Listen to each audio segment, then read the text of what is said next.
नमस्कार दोस्तों, welcome my YouTube channel. दोस्तों, हर एक जीवन के पीछे एक माँ की कहानी होती है। तो आइए उस माँ के बारे में लिखी गई कहानियों की तरह ये छोटी सी कहानी जिसका शीर्षक है माँ का आखिरी खत, आपको भावुक कर देगी। इस कहानी को पढ़ने के बाद आप अगर माँ से नाराज़ भी हैं तो ज़्यादा देर तक नाराज़ नहीं रह पाएंगे। आइए पढ़ता हूँ मैं इस कहानी को। तो हमारे यूट्यूब चैनल को आप सब्सक्राइब कर लीजिए और बेल का आइकन बजा दीजिए। रात के 12 बज चुके थे। माँ कभी दरवाजे की तरफ देखती तो कभी एक नज़र घड़ी की तरफ। माँ की आंखों और चेहरे में चिंता साफ नज़र आ रही थी। थोड़ी ही देर के बाद दरवाज़ा की घंटी बजी। माँ ने काफ़ी तेज़ी से दरवाज़ा खोला और सामने बेटे विक्रम और बहू मान्यता को देखकर पूछा, इतनी देर क्यों हो गई? मैं कब से तुम्हारी राह देख रही थी।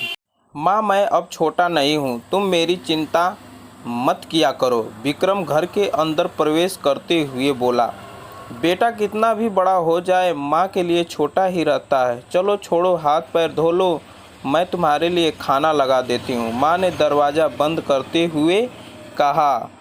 तो दोस्तों, इसी तरह बने रहिएगा हमारे साथ, वीडियो छोड़ के मत जाइएगा। माँ, तुझे एक बार में समझ में नहीं आता है क्या? तेरी बहू ने कहा ना, हम बाहर से खाना खा के आए हैं, तो क्यों परेशान करती हो? जा तू खीर खा ले और सो जा, और हमें भी शांति से सोने दे।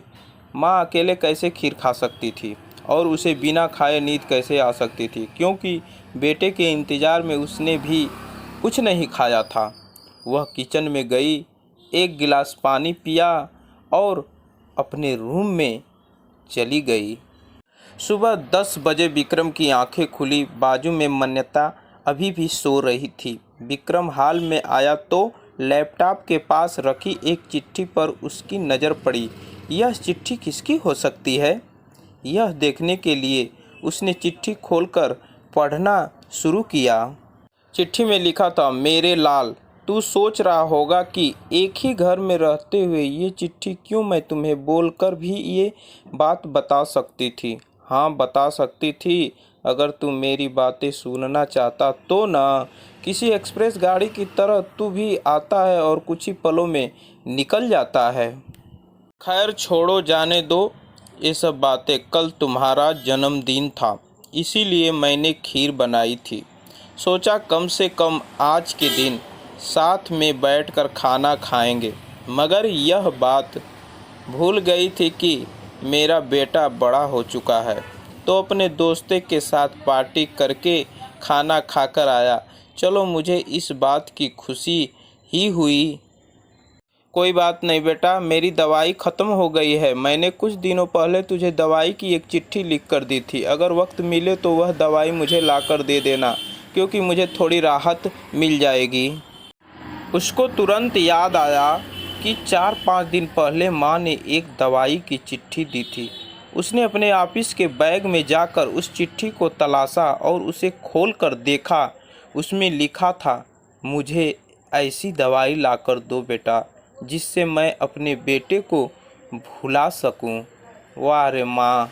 विक्रम को रियलाइज हुआ कि मुझसे बहुत बड़ी गलती हो गई। उसकी आंखें नम हो गई। वह तुरंत अपने माँ के कमरे की तरफ दौड़ा।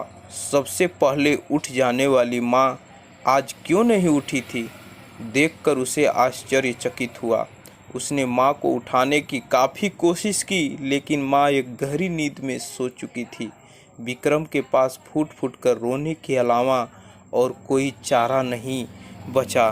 तो दोस्तों, यह कहने की ज़रूरत नहीं है कि माँ बाप जीवन में कितने मूल्यवान हैं। उनके रहते ही उनकी सेवा करो, उनसे प्यार करो। यह चले जाएंगे ना तो आप कुछ नहीं कर पाओगे।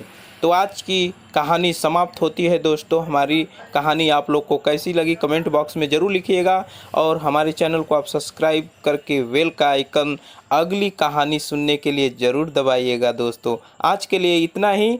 जय हिंद, जय भारत। आप लोग के माता पिता की जय हो।